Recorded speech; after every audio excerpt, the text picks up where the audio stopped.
Journey to the West, an audio drama series. Chapter 27, Part 2. We now speak of the monster spirit who ascended into the air, narrowly escaping death. It turned out that blow from Xingzhe did not kill her, and she managed to get out by withdrawing her spirit. In the clouds, she gritted her teeth and spitefully cursed Xingzhe. For some years I have only heard rumors about how incredibly powerful he is. And now I know those were not mere rumors. That tongue monk could not tell my identity and was about to eat my food.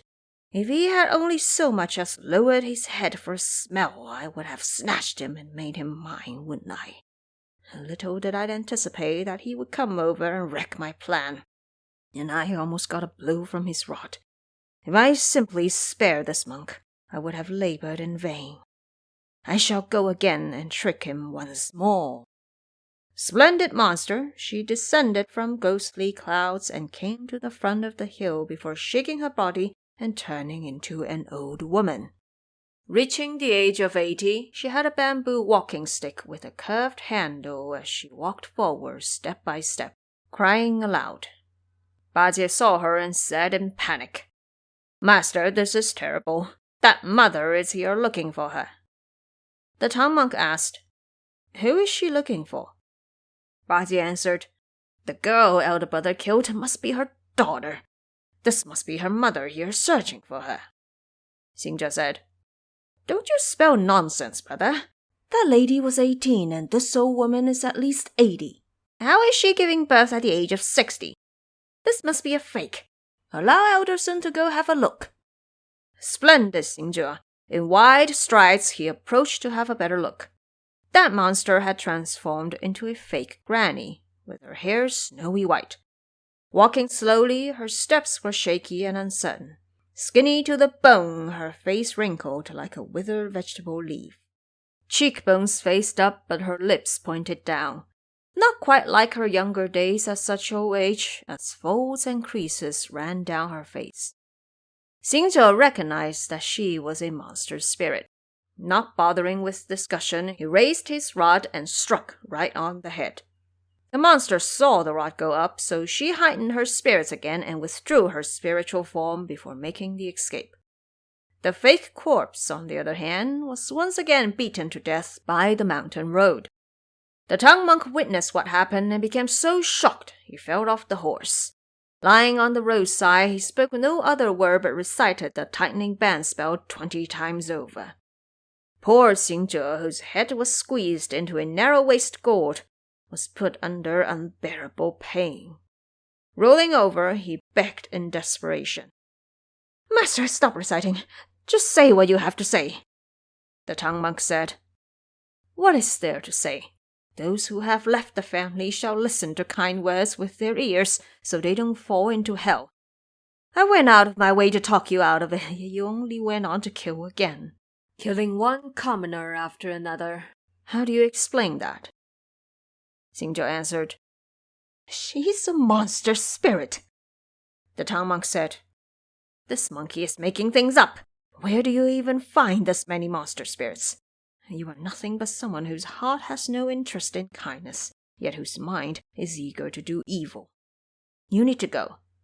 Xingzhe said, "Master, you're sending me away again." "I can certainly do that, but there is one problem." The town monk asked, "What problem do you have?" Bajie interrupted, "Master, he wants to split the luggage with you. He's been a monk with you for a few years now. There is no way he would leave empty-handed. Just take out some old shirts or worn-out hats from your bags and give him a couple." Xingzhe heard this and jumped in fury, shouting, "You stuffed creature with a cursed mouth! Elderson has always lived by the rules of Buddhism without a single thought of envy or greed. Why would I desire part of the luggage?" The town monk said, "If you are neither envious nor greedy, why won't you go?" Xingzhe answered, "To be honest with you, master, some hundreds of years ago Elderson was living as a hero in the water-curtain cave on the mountain of flower and fruit. I subdued evil monsters from 72 caves and commanded 47,000 imps under me. I wore a violet gold crown on my head and a robe of yellow ochre. The belt on my waist was decorated with jade produced in Lantian, and on my feet were cloud-treading shoes. Holding my compliant golden-hooped rod, I was certainly somebody once. Ever since I went through Nirvana and was saved from my sins, I was shaven and committed myself to the Buddhist religion. I became your disciple and had this golden band tied round my head. If I go back looking like this, it would be hard to face the folks back home. Master, if you are determined to get rid of me, please recite a loosening band spell so I can take off this band. I'll return it to you so you can put it on someone else's head. I'm happy to do that just to commemorate our time together. Are you going to deny me even this little bit of kindness? Astonished, the tongue monk said, Wukong, I only received in secret a scroll for the tightening band spell from Bodhisattva. There was no loosening band spell. Xingzhe said, If you don't have the loosening band spell, then take me along with you still. Without a better choice, the elder said, Do get up. I shall forgive you one more time. You absolutely cannot kill again. Xingzhe said, I dare not do that again. And so he helped his master mount the horse before clearing their way forward. We now speak of that monster's spirit. It turned out that the second blow by Xingzhe once again failed to kill her. In mid-air, the monster couldn't help but praise. What a fine monkey king! He has indeed got the eyes. I made such thorough transformations, and yet he still recognizes me. These monks are heading out fast. Once they cross this mountain and go for another 40 li westward, the land will no longer be my territory. If some monster from elsewhere snatched him instead, it would be a case of other people laughing till their mouths split, while my own heart breaks into pieces. I shall go down again to trick them. Splendid monster! Summoning ghostly wind, she shook her body on the hill and transformed into an elderly man. He really had a head full of white hair with ringing ears and dimming eyes. Holding a walking stick and wearing a light robe, he was clutching beads while reciting Buddhist scripture. The tongue monk saw him as he was riding on the horse and said in delight, Namo Amitabha, the West is truly a blessed land. That old man can barely walk on the road, yet he was still reciting scriptures. Bajie said, Master, don't compliment him just yet. That's the root of trouble for you. The tongue monk asked, What do you mean?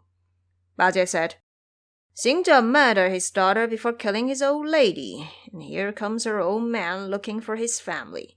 If we happen to bump into him, master, you will pay with your life and be sentenced to death. Old Boy is your accomplice and will get banished to labor in the military. Sha monk takes your orders, so he will be sent to work at a remote courier station. That Xingzhe will simply use some escape magic to get away while the three of us are left behind suffering in his place, wouldn't he? Xingzhe heard this and said, You foolish piece of wood, quit blabbering nonsense. Are you trying to scare master? Let Elderson go have a look. He hit the rod on his side before walking up to greet the monster, calling, Elderly gentleman, where are you heading? Why walk while reciting scriptures? That monster's spirit misread what lay before her and thought great sage Sun was as gullible as the rest. So she answered, Oh, elder, this old man's family has lived in this place for generations. I have been devoted to doing good and feeding monks my entire life, always reading scriptures and humming Buddhist teachings. I was destined to have no son in life and just have one young daughter for whom I found a son-in-law. She left this morning to deliver food to the fields, but I fear she fell into the mouth of a tiger. My aged wife first came out to search for her, but never returned. I don't know where they are, so the soul man specifically came out to look for them. If indeed their lives were harmed, then I have no choice but gather their remains and bury them properly in a grave. Xingzhe sneered and said, I am the ancestor of pranks. Did you think you can trick me by hiding a ghost in your sleeves? You can fool the others, but you cannot fool me. I know you are a monster's spirit. Terrified, that monster spirit went speechless. Wielding his rod, Xingzhe contemplated to himself. If I don't hit them, it would seem like they successfully pulled a prank. If I do hit them, my fear master would recite that spell again. But then, he thought, if I don't beat them to death now and they find an opportunity to snatch master away, wouldn't I have to make all the effort to save him again? I'll just beat them then, kill them with one blow, and when master recites that spell, there's the proverb saying, even vicious tigers will not eat their own cubs. With my pretty words and smooth charisma, I'll convince him to put this aside. Splendid, Great Sage. He recited spells to summon the local tutelary of soil as well as mountain guardians before saying, This monster spirit has now thrice appeared to trick my master. This time I will certainly beat them to death. All of you shall be my witness in mid-air, and none is allowed to leave. The gods heard his orders, and who would dare disobey? With them on guard in the clouds, Great Sage raised his rod and struck on the monster. Only then did the monster's magical light go off. The tongue monk was on the horse when he was once again frightened to the point of shaking and becoming speechless. Bajie stood on the side and laughed again. Fine, Xingzhe, off with your madness. We've been on the road for half a day and you already murdered 3 people. The tongue monk was just about to recite the spell again when Xingzhe rushed towards the horse and called, Master, don't recite it yet. Come see for yourself what they look like. And lying there was a pile of pink skeletal bones. Shocked, the tongue monk asked, Wukong, the man had only just died. How did he turn into a pile of bones already? Xingzhe explained, This is a demonic corpse here to deceive and make trouble, to seduce and corrupt your souls. Once I beat her to death, she revealed her true form. Look at that row of characters on her spine. 白骨夫人, Madam Whitebone. The tongue monk heard this and was becoming rather convinced. But Bajie just had to slander from the side, suggesting, Master, his hands are heavy and rod very vicious. He beat the person to death with fear that you would recite that spell. That's why he purposely made these transformations to fool you. The tongue monk indeed had soft ears and chose to believe him again. So he began reciting the spell once more. Xingzhe could not bear the pain, so he knelt by the road and shouted, Stop reciting. Just hurry up and say what you have to say. The tongue monk said, Monkey head, what more is there to say? Those who are out of the family do good, like grass in a spring garden. You never see it grow, but every day it is more than it was before. Those who do evil are like a stone used to sharpen knives. You never see it break, but every day it is less than it was before. Here in this desolate wilderness you murder 3 people in a row. No one will bring a case against you or argue in opposition. Should you go into a city where people gather and use that mourning stick of yours to wildly beat around with no regard for good and evil? In that case of extreme trouble, how will I ever get away? You need to leave. Xingzhe said, You wronged me, master. This creature clearly is a monster. She was determined to hurt you. I beat her to death to wipe the threat away for you. But you would not acknowledge that and instead believed that false slander and mockery, banishing me several times. As the saying goes, you shouldn't have to do the same thing 3 times. If I insist on staying, that would be quite obscene and shameless of me. I'll go. I can show myself out just fine, but you will have no one serving under you. The tongue monk said in anger. This unruly monkey is getting more rude. It seems that only you are considered somebody, but Wu Neng and Wu Jing are not. The great sage heard him suggest that the other 2 were somebodies, and couldn't help but feel rather melancholic. He then said to the tongue monk, How sad this is. When you left Chang'an at the time, you had Liu Boqin escort you on your way. You arrived at 2 Frontier Mountain and freed me. That was how I made you my master. I have penetrated ancient caves and entered deep forests, snatching demons and capturing monsters. Bajie was subdued before Shamak joined us too. We have gone through countless difficulties along the way. But today, You are pretending to be dim while your mind is as clear as it gets. All you want is to send me away. This truly is a case of hiding your bows once no birds are left to shoot, and cooking the hound once all the rabbits are dead. Fine, very fine. But the tightening band spell remains. The tongue monk said, I will not recite it again. Xingzhe said, That's hard to tell. Should you ever find yourself helpless in a place of monstrosity and suffering, when neither Bajie nor Sha monk can save you, you will think of me again then. You won't be able to help but recite that spell again. Even when I'm 100,000 li away, my head will still hurt as a result. If I have to see you again like that, wouldn't it be better if you never made this decision in the first place? The tongue monk saw him mumbling and became increasingly irritated. So he rolled off his saddle and got off the horse before telling Sha monk to take paper and brush out from the luggage. They then collected water from the streams and ground ink on a stone.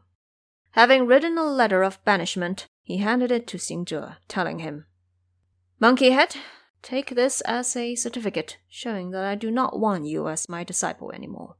Should we see each other again, I shall fall into the hell of Avicii.